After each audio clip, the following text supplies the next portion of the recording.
My name is Gene Sherman. I am sitting at the moment in the Bibliotheca section of SCAF, the Sherman Contemporary Art Foundation, which is a not-for-profit, privately funded, publicly accessible exhibiting a foundation for contemporary art. The foundation opened in 2008.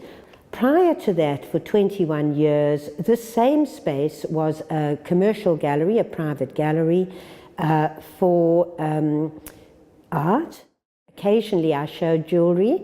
I loved contemporary jewelry, and when I had two spaces in Sydney, one 5 minutes away from the other, both in Paddington, I had an opportunity to show contemporary jewelry, and I did.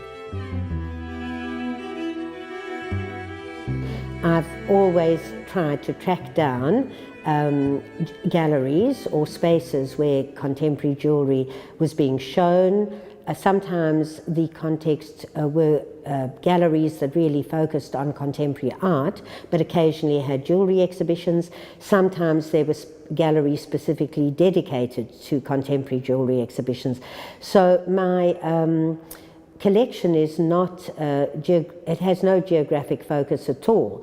If I'm interested in something, it doesn't matter where the artist is from, what generation they're from, it's simply the aesthetic that is of interest to me.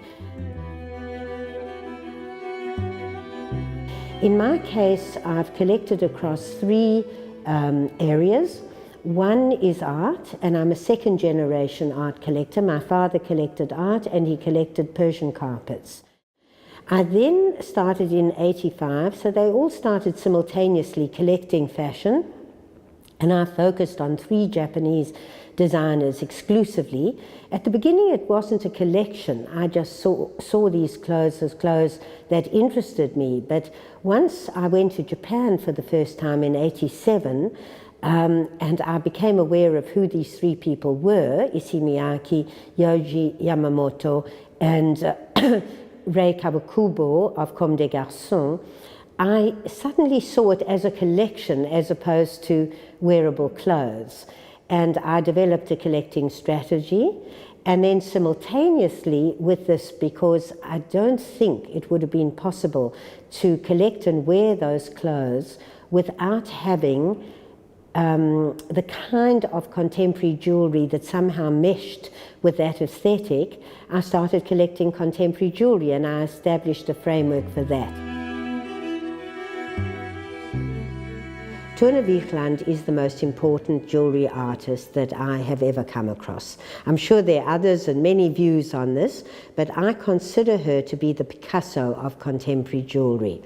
I've followed her work, I've traveled kilometers and hours by plane at various times in my professional life and collecting life to find her work. And I probably own about 6 or 7 pieces, bought at varying times.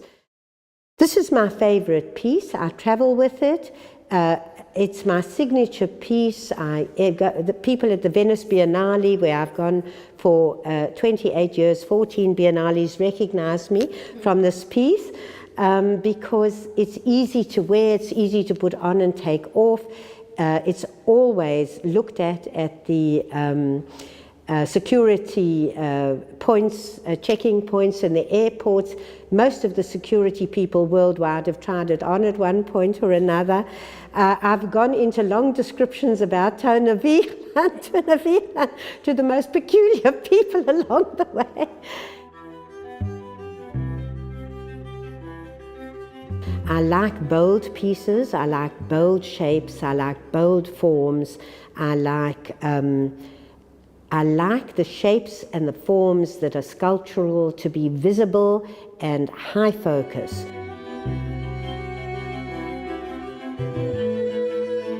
Now let's jump to the fashion.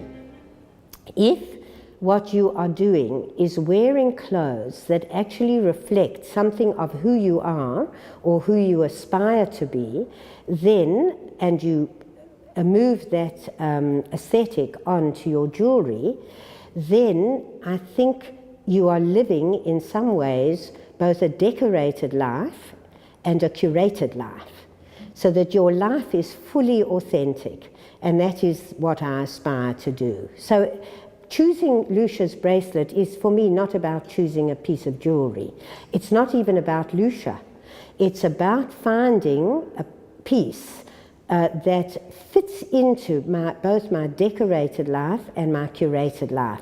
And this particular bracelet fits into it in a number of ways. One, it is high focus body adornment.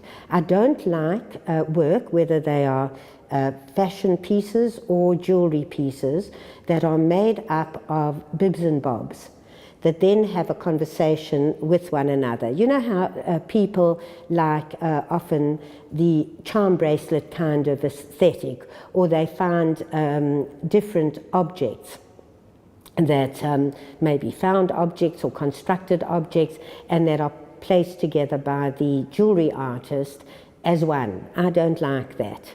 That's an additive approach. They add one thing to another. What I like is a high focus approach. So this bracelet is one form. It's a twisted form. It has 2 layers. I like layered things, whether they're textiles or objects. It has an outer layer, which is a kind of veil in a way, high-tech veil. I don't know much about the technology. I believe it's 3D printing, and I'm very pleased to hear that, and pleased to hear that Lucia's interested in it, but it's not what attracted me to the bracelet, and I'm really not particularly interested, although I'm vaguely interested in how this bracelet is made.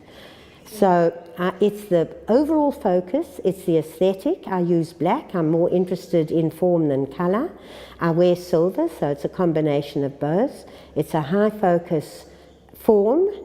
It's large. I want something that's visible and that makes a statement and that has a form, an interesting form, as opposed to color. I read a book which has remained absolutely central to my thinking, my philosophy of life really, not just my collection of fashion and jewelry, which was called In Praise of Shadows. It was written by an author called Junichiro Tanizaki and published in 1933. The essence of that book divides the Japanese aesthetic from the Western aesthetic. I think the important thing to remember is these contrasting attitudes are very much reflected in the adornment side of the 2 cultures. And I read another book which influenced me almost as much as In Praise of Shadows, and was written at a similar time. It was called Reflections on Japanese Taste, the Structure of Iki, I-K-I. What it means is it is a sense of elegance, but that elegance that comes out of an outer facade and an inner integrity meshing, so that what you look like from the outside and who you are inside mesh seamlessly.